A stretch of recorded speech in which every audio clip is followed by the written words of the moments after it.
Hey Bible lovers, I'm Tim Nichols and I'm here to bring you your Nichols Worth, and today we're going to talk about a very special Bible to me. If you remember, I made a video of Bibles that were very significant to me, and one of them was one of the early NKJV Study Bibles, and I sort of lamented the fact that I didn't know where it was. I don't know if it's got misplaced or I don't know if I lost it, but shortly after making this video, I actually inherited this one from one of the ministers in my church who has since retired, and I was so thrilled to see this thing. And I'm going to show you some features about it that I really like, and then I'm going to show you the updated edition and kind of how they handled some of the things. So let's just go ahead and go to the beginning in Genesis. And I'm going to show you where they're pretty much the same, and I'm going to show you a couple areas where they're a little bit different. So when you get into Genesis, first of all, you're going to see the updated edition has more full color, but the content of the introduction initially is virtually the same. The only big difference in this one is they add some color images and they add this new section called Christ in the Scriptures. So everything is pretty much the same up until you get to that point, because there is no Christ in the Scriptures portion here. It just ends at this point.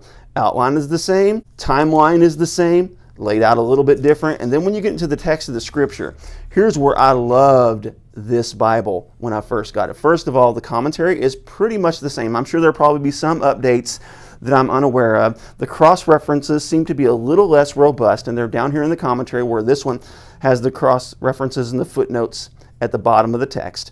You can see this has the comfort print, so if you want to see a good comparison between the comfort print and the print before, you can see it's a lot more bold. It's about the same size font, but ultimately you can see the bolder font is a little bit easier to read. One of my favorite features of this Bible was called the word focus, and it would give you the Greek or the Hebrew word depending on which testament you were in, and that word focus, it would tell you like God, Elohim, and it would explain what that is. And then this would be heavens, and it would explain what that is. And I was a little bit disappointed when I didn't see it in this one at first, but it's still there, they just moved it. See, this is at the bottom corner in the commentary, so we still have that word God. So this is what used to be the word focus, and now it's just put into the commentary. A couple other things about this is whenever there's an article, for example, God as creator, this was called in depth. Well, now, instead of in depth, they just have this little letter here to let you know that this is kind of an article, and it includes a full color image. So some of these things are still preserved, and there are some new features that are in the updated version, and there's also some features that did not make the update. But your maps, your charts, your timelines, and all that stuff are going to be the same in this one, but they will be full color. So you're going to see Age of the Patriarchs here is going to be full color. It's a lot smaller, so that font's going to be smaller, but this is preserved. Another thing I really loved about this one was every now and then it would have a full color little signature. Now this, actually, I don't see anywhere where this was preserved in the updated edition. So this stuff, I believe, is gone. But almost everything in the body of the text, for example, even the articles in the temple, all that made it into this only in full color. I did a full review of this. I'll go ahead and put on the end screen. But I really thought it was neat to see this is a 5th edition. So this is a very early edition of the New King James Study Bible. And this thing was just loaded. It was my favorite study tool. And then there's some things in this update that are not in the original.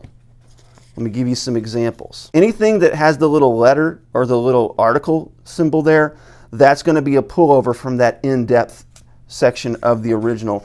But then there's these Bible Times and Cultures. This is new stuff. Table of Nations with the little globe symbol there, this is new stuff. So this is going to have a lot of updates. But if you remember one of these and you had one of these old school New King James Study Bibles, and you really miss it, and you think, I really like to get the commentary, and I like to get that word focus and those in-depth articles.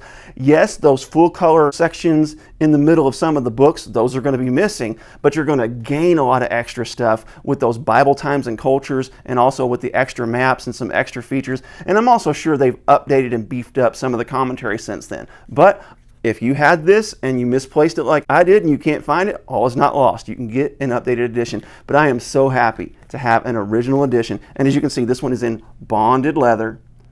So really slick. So I am so happy to have this, but I'm also happy this work was preserved. So check out the New King James Study Bible. God bless you. Keep calm. Jesus' Son. This is your Nichols Worth.